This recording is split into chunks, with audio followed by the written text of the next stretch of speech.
The scheme, which goes in action in April, means people who receive housing benefits will have around £14 taken away from them for every unoccupied room in their house. If the tenant cannot afford this, they will be forced to move to a smaller home.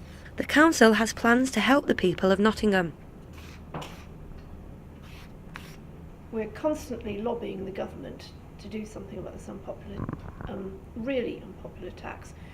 And I think what we want to happen is for opposition to be so great that the government will be forced to perform a U-turn.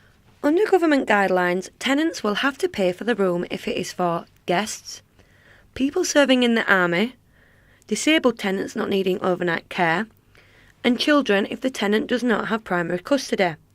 Also, children under the age of 16 will have to share if they are the same sex, and under 10 if they are different sex. With nearly 1,000 people affected locally, not all of them understand the seriousness of the tax.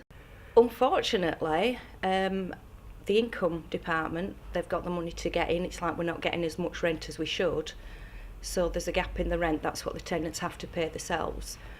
And if we don't get that money, then after 3 weeks they'll be getting a letter. 5 weeks they'll start legal proceedings. They are the most vulnerable, some of these people.